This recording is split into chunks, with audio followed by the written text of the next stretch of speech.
नमस्कार दोस्तों, India speaks daily के आज के कार्यक्रम में आपका बहुत बहुत स्वागत है और मैं हूं आपके साथ रति अग्निहोत्री।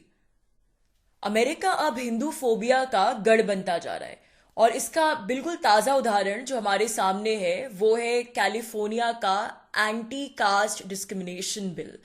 यानी कैलिफोर्निया जो स्टेट है अमेरिका की, वहां एक आयशा वहाब नाम की सीनेटर हैं जिन्होंने एक बिल प्रस्तुत किया है जो कि अगर ये बिल पास हो जाता है तो कैलिफोर्निया में कास्ट डिस्क्रिमिनेशन बैन हो जाएगा और कास्ट डिस्क्रिमिनेशन यानी प्रतिबंधित हो जाएगा। आपको याद होगा कुछ समय पहले हमने इसी प्रकार की एक स्टोरी की थी कि किस प्रकार से सिएटल अमेरिका का पहला शहर बना जहां कास्ट डिस्क्रिमिनेशन को प्रतिबंधित करने के लिए बाकायदा इसी प्रकार का एक बिल लाया गया और ये बिल कानून भी बन गया, ये कानून पास हो गया और सिएटल अमेरिका का पहला शहर बना जो कि स्पेसिफिकली डिस्क्रिमिनेशन के साथ कास्ट वर्ड को जोड़कर हिंदुओं को टारगेट करता है। तो जैसा कि हमने पहले भी कहा कि कास्ट डिस्क्रिमिनेशन को बिल्कुल प्रतिबंधित होना चाहिए, लेकिन इस तरीके से नहीं। ये एक प्रकार का पूरा सुनियोजित एजेंडा है क्योंकि अमेरिकी संविधान में पहले से ही बहुत से कानून हैं जो कि हर प्रकार के भेदभाव को संबोधित करते हैं, चाहे वो नस्ल के आधार पर हो या फिर किसी और आधार पर। तो ऐसे में सिर्फ हिंदू कम्युनिटी को टारगेट करके इस प्रकार कास्ट शब्द को डिस्क्रिमिनेशन से जोड़ना, जबकि अमेरिका में कास्ट डिस्क्रिमिनेशन की कोई एविडेंस भी नहीं है, तो सिर्फ हिंदू कम्युनिटी को टारगेट करके इस प्रकार के कानून लाना कहां तक तर्कसंगत है। तो यही आर्गुमेंट हमने पहले भी किया था सिएटल के केस में और आज मैं फिर यही बात दोहराऊंगी कि इस प्रकार का ये फिर से ये हिंदूफोबिक बिल इस प्रकार का कैलिफोर्निया में प्रस्तुत हुआ है और अगर ये बिल पास हो जाता है, ये कानून बन जाता है, तो फिर जिस प्रकार के लॉज आप सोच सकते हैं कि अगर आप अमेरिका में रेशियल डिस्क्रिमिनेशन करते हैं तो उसके लिए जितने सख्त कानून है वैसे ही कानून कास्ट डिस्क्रिमिनेशन के लिए बन जाएंगे, यानी हिंदूज की प्रोफाइलिंग शुरू हो जाएगी, जैसा कि मैंने कहा, जबकि अमेरिका में कास्ट डिस्क्रिमिनेशन की कोई एविडेंस नहीं है। तो खैर इस पर हम आगे बातचीत करेंगे और भी बहुत से मुद्दों पर बातचीत करेंगे और मुख्यतः आज हम इस बात पर फोकस करेंगे कि अमेरिका में जो अचानक हिंदू फोबिक कानूनों की बाढ़ आ रही है और जिस प्रकार से कास्ट को लेके ये पूरा अमेरिका में एक माहौल बन गया है कि कास्ट डिस्क्रिमिनेशन को लेके ये कानून बन रहा है, वो कानून बन रहा है, तो इसके पीछे का पूरा नैरेटिव क्या है, इस हिंदू फोबिक लॉबी की आखिर मंशा क्या है, कौन इस नैरेटिव को नियंत्रित कर रहा है और भला क्यों कर रहा है, और जो अमेरिका का हिंदू समुदाय है, जो हिंदू अमेरिकन है, उनका क्या रिस्पॉन्स है इस नैरेटिव को, इन सभी मुद्दों को लेकर, और अगर वो विरोध कर रहे हैं तो किस प्रकार से विरोध कर रहे हैं, इन सभी मुद्दों पर हम आज बातचीत करेंगे। तो इस पूरे मुद्दे को समझने के लिए कि इस नैरेटिव की जड़ें आखिर कहां कहां तक जाती हैं, हमें सबसे पहले हिंदू अमेरिकन की पृष्ठभूमि समझनी होगी, यानी कि जो अमेरिका के हिंदू निवासी हैं हमें उनका कॉन्टेक्स्ट समझना होगा। तो यूं तो अमेरिका के हिंदू निवासी बहुत से क्षेत्रों में, बहुत सी फील्ड्स में, व्यवसायों में सक्रिय हैं, लेकिन इनमें से अधिकतर लोग टेक इंडस्ट्री में, टेक सेक्टर में काम करते हैं। जैसा कि आपने आमतौर पर भी भारतीयों के बारे में सुना होगा कि टेक्नोलॉजी क्षेत्र में भारतीयों का बड़ा वर्चस्व है और आप देख सकते हैं कि किस प्रकार से भारत से न सिर्फ अमेरिका में बल्कि यूरोप के कई देशों में भारतीय जो हैं वो बड़ी बड़ी टेक्नोलॉजी कंपनियों में कार्यरत हैं और बहुत ही बड़े बड़े पदों पर कार्यरत हैं। अमेरिका की टेक इंडस्ट्री की ही अगर हम बात करें तो बहुत सी टेक कंपनियों के भारतीय सीईओ भी हैं। तो विश्व भर में जो भी भारतीय डायस्पोरा है उसमें जो अमेरिकी हिंदूज हैं, जो इंडियन अमेरिकन्स हैं, उनकी पोजीशन हम कह सकते हैं बहुत अच्छी है और एक सबसे जिसे हम कह सकते हैं कि आर्थिक रूप से उन्नत डायस्पोरा है जिसने अपनी क्षमता के आधार पर अपनी जगह बनाई है और जाहिर सी बात है इसलिए वहां के हिंदू अमेरिकन्स एक संपन्न कम्युनिटी है और साथ ही एक पावरफुल कम्युनिटी भी है जो कि राजनीतिक तौर पर भी मुखर होती जा रही है, शक्तिशाली होती जा रही है। तो इसी वर्चस्व को चुनौती देने के लिए जो हिंदू फोबिक एजेंट्स हैं, जो वामपंथी एजेंट्स हैं, वो इस प्रकार से अमेरिका के टेक सेक्टर में काम करने वाले हिंदुओं को टारगेट करे और कैसे टारगेट करे मैं आपको अभी बताती हूँ। तो सबसे पहला शहर सिएटल, जहां पर ये एंटी कास्ट डिस्क्रिमिनेशन कानून पास हुआ। सिएटल अमेरिका का एक टेक हब है और बहुत सी बड़ी बड़ी जो टेक कंपनियां हैं अमेरिका की, उनके हेडक्वार्टर सिएटल में है, जहां पे बहुत से भारतीय अमेरिका के हिंदू निवासी काम करते हैं। अब सिएटल के बाद आते हैं कैलिफोर्निया पे, जहां पर इसी प्रकार के कानून के लिए ये नया बिल प्रस्तुत किया गया है। तो कैलिफोर्निया भी अमेरिका का टेक्नोलॉजी हब है और यहाँ पे भी बहुत सी अमेरिका की टेक कंपनियां हैं जहां पर भारतीय अमेरिकी, हिंदू मूल के अमेरिकी कार्यरत हैं। तो आप पूरा पैटर्न देख सकते हैं कि किस प्रकार से इन एंटी कास्ट डिस्क्रिमिनेशन लॉज की आड़ में, इन कानूनों की आड़ में अमेरिका के हिंदू समुदाय को, वो समुदाय जो कि आर्थिक रूप से संपन्न है और टेक कंपनियों में काम करता है, उसको इस प्रकार से टारगेट किया जा रहा है।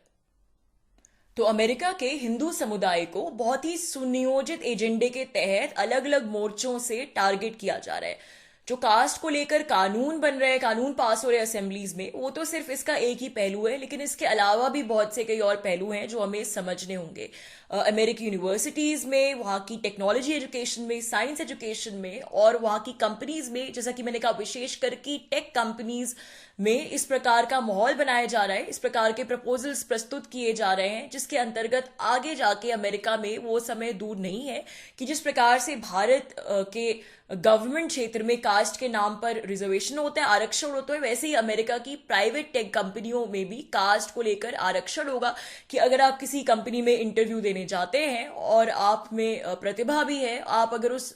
जॉब के लिए उपयुक्त हैं, तो भी आपको शायद हायर ना किया जाए, आपसे ये कह दिया जाए कि आपकी कास्ट के, आप तो अपर कास्ट के हैं, ऊंची जाति के हैं और इस ऊंची जाति के बहुत से लोग हमारे यहाँ पहले ही काम कर रहे हैं, तो अब हमें किसी दलित को हायर करना होगा। यानी आप देख सकते हैं कि किस प्रकार का एक खतरनाक पैटर्न बन रहा है, षड्यंत्र बन रहा है कि हिंदू अमेरिकन जो टेक कंपनियों में काम करते हैं, उनके वर्क प्लेस में या उनके एजुकेशनल इंस्टीट्यूशंस में उनके सरनेम के आधार पर, वो अपना क्या सरनेम लगाते हैं उसके आधार पर उनके बारे में अनेक प्रकार की धारणाएं बनाई जाएंगी और उनके खिलाफ अनेक प्रकार का डिस्क्रिमिनेशन होगा। यानी कास्ट डिस्क्रिमिनेशन की आड़ में, चाहे वो एजुकेशन हो या वर्क प्लेस हो, उसकी आड़ में पूरी हिंदू कम्युनिटी के खिलाफ अमेरिका में डिस्क्रिमिनेशन होगा, जो कि एक बहुत ही गंभीर मुद्दा है और बहुत ही गंभीर समस्या है। राजीव मल्होत्रा जी ने इस विषय पर बहुत कहा है अपने बहुत से वक्तव्यों में, और उनका जो यूट्यूब चैनल है इन्फिनिटी फाउंडेशन ऑफिशियल के नाम से, उसमें उनका हाल ही में एक वीडियो आया है जिसमें वो अपनी पुस्तक बैटल फॉर आईआईटीज के बारे में बातचीत करें और आईआईटी कानपुर के छात्रों को वो संबोधित कर रहे हैं। तो इस वीडियो में वो इसी समस्या के बारे में, इसी मुद्दे के बारे में विस्तार से बताते हैं कि किस प्रकार से अमेरिका की टेक कंपनियों में कास्ट को लेकर कास्ट सेंसिटाइजेशन वर्कशॉप्स की शुरुआत हो चुकी है। यानी कि अगर आप एक अमेरिकन टेक कंपनी में एम्प्लॉय हैं, तो उस टेक कंपनी के सारे एम्प्लॉयज को बाकायदा एक वर्कशॉप दी जाएगी जिसमें आपको ये ज्ञान दिया जाएगा कि कास्ट क्या है और कास्ट भारत की ऐतिहासिक परंपरा से जुड़ी हुई है, cast Bharat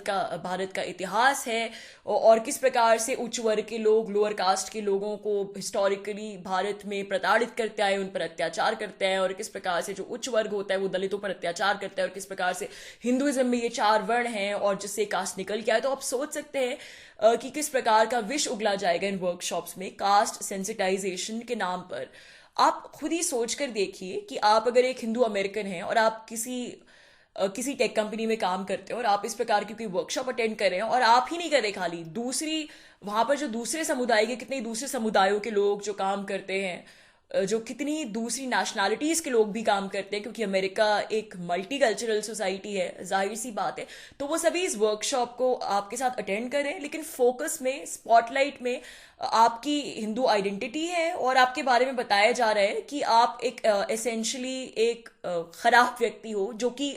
caste discrimination practice करते हो। आप क्यों प्रैक्टिस करते हो? क्योंकि आपका धर्म हिंदू धर्म है। तो आप देख सकते हैं कि किस प्रकार से ये एक आपकी जो हिंदू आइडेंटिटी है उसका अपमान है और हिंदू फोबिया है कि इस प्रकार की वर्कशॉप्स की जाए।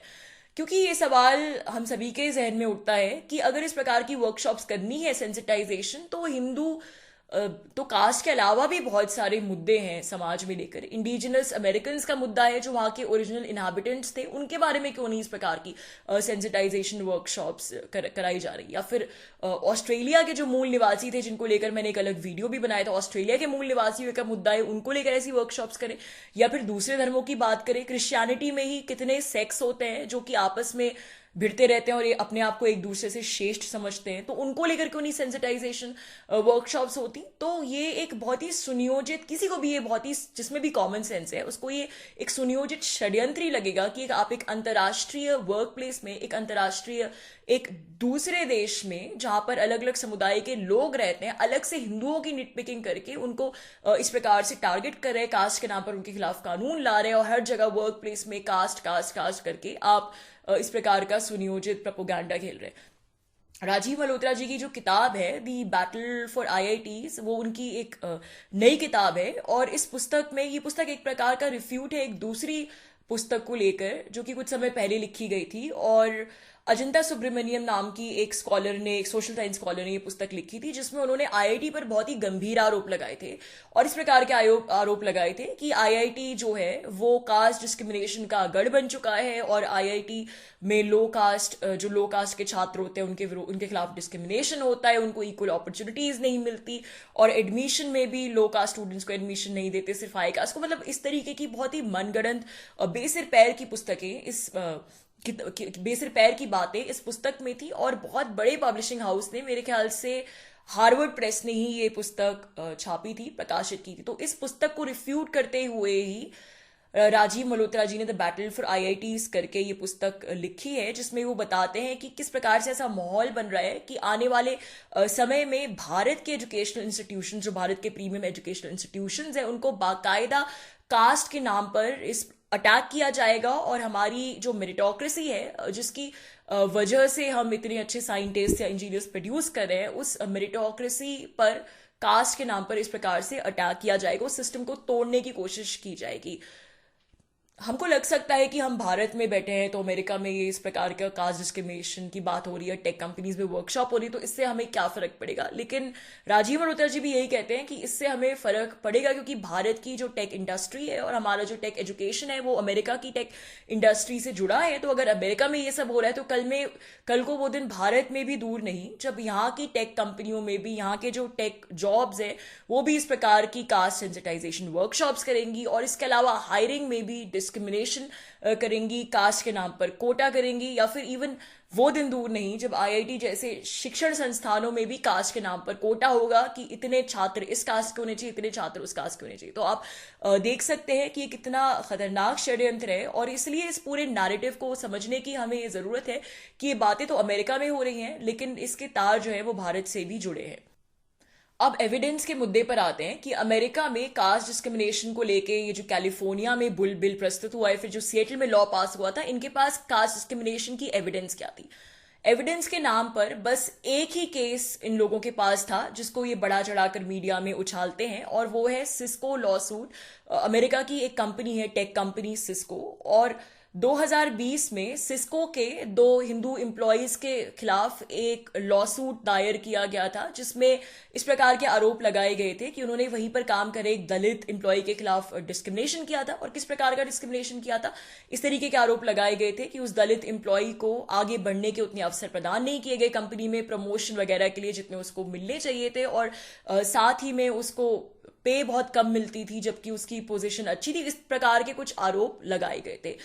तो 2020 में ये लॉसूट फाइल किया गया और 3 साल तक ये चलता रहा और कोई भी एविडेंस नहीं मिली, कोई भी प्रमाण नहीं मिले। इसलिए अंततः अभी 3-4 दिन पहले ही इस लॉसूट को खारिज कर दिया गया, इसको डिसमिस कर दिया गया। और इसके अब आप सोच सकते हैं कि सिर्फ एक इस लॉसूट के आधार पर पूरी हिंदूफोबिक लॉबी इस प्रकार के कानूनों की मांग कर रही थी पूरे अमेरिका में। तो अब चूंकि इस लॉसूट को ही डिसमिस कर दिया गया, तो आप प्रैक्टिकली देखें तो कोई एविडेंस ही नहीं है दूर दूर तक कास्ट डिस्क्रिमिनेशन की अमेरिका में, लेकिन फिर भी इस प्रकार के कानूनों की मांग हो रही है।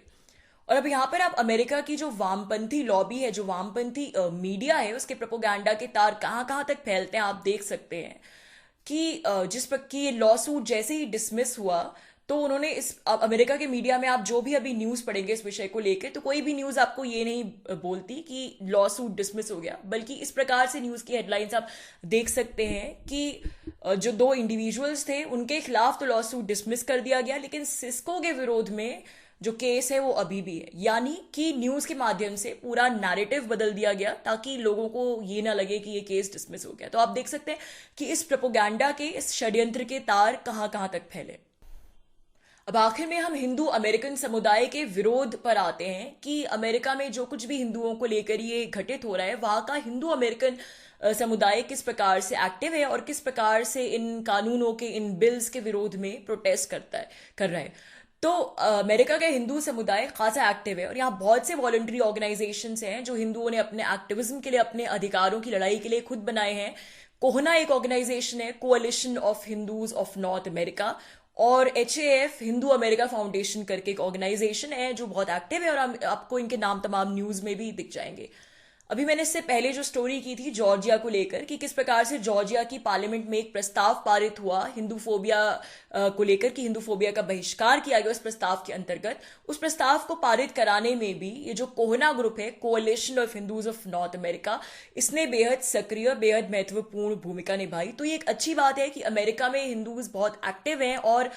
बाहर आकर, खुले में आकर, सड़कों पर आके पीसफुल प्रोटेस्ट भी करते हैं। और मुझे लगता है भारत के हिंदुओं को उनसे सीख लेनी चाहिए, क्योंकि हम लोग यहाँ बातें तो बहुत करते हैं लेकिन हिंदूज कभी भी उस प्रकार से संगठित होकर उस प्रकार से कोई बड़ी प्रोटेस्ट नहीं करते यहाँ पे। तो इस कैलिफोर्निया बिल के विरोध में भी हिंदू अमेरिकन ने सीनेटर आयशा वहाब के ऑफिस के सामने रैली निकाली। और इस रैली की खास बात यह थी कि यहाँ दलित और बहुजन समुदाय के जो सदस्य हैं उन्होंने भी पार्टिसिपेट किया, वो भी सम्मिलित हुए। तो इन लोगों का भी यही कहना था कि हम तो कितने वर्षों से अमेरिका में रह रहे हैं, यहाँ पर काम कर रहे हैं, नौकरी कर रहे हैं, और हमें तो कभी इस प्रकार से कास्ट डिस्क्रिमिनेशन की कोई बात ना तो देखने को मिली, ना सुनने को मिली, ना ही किसी ने हमारे खिलाफ कास्ट डिस्क्रिमिनेशन प्रैक्टिस किया। बल्कि हम तो सभी एक साथ सौहार्द से रहते हैं, होली दिवाली आदि त्योहार मनाते हैं, और हम तो कभी भी अपनी कास्ट को लेकर, अपनी जाति को लेकर हमने कभी सोचा भी नहीं कि हम इस जाति के हैं या फिर दूसरा व्यक्ति उस जाति का है। तो हमारे सरनेम के आधार पर इस प्रकार से हमें अलग थलग बना के प्रस्तुत किया जा रहा है। तो ये एक प्रकार का अपमान है हमारा कि हमें हमारी जाति याद दिलाई जा रही है कि तुम तो लो कास्ट की हो, और हमारी कास्ट आइडेंटिटी को ये इक्वालिटी लैब्स जैसे संस्थान भुना रहे हैं। इक्वालिटी लैब्स के बारे में मैंने आपको पहले भी बताया था। इक्वालिटी लैब्स एक हिंदूफोबिक ऑर्गेनाइजेशन है जो कि इस पूरी कवायद के पीछे है, और इक्वालिटी लैब्स की तथा कथित रिसर्च है जिसके आधार पर ये सभी इसी प्रकार के कानून बन रहे हैं और इस प्रकार के बिल्स प्रस्तुत किए जा रहे हैं अमेरिका में।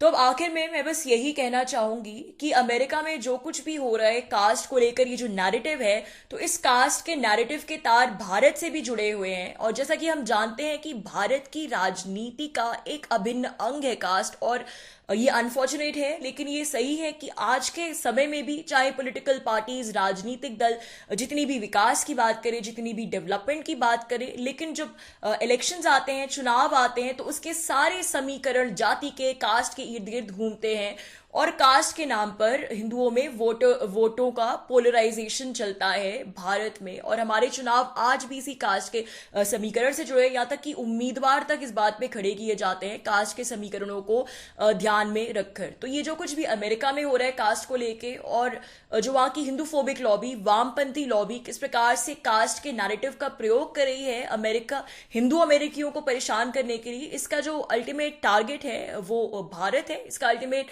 तो यहाँ पे हम कह सकते हैं कि जो हिंदू अमेरिकन के साथ हो रहा है, और भारत में जो कास्ट के आधार पर जो नैरेटिव है, इन दोनों के तार आपस में जुड़े हुए हैं। तो दोस्तों आज के लिए बस इतना ही। बहुत जल्द आपसे फिर भेंट होगी कुछ नई खबरों के साथ। तब तक के लिए अनुमति दीजिए। नमस्कार।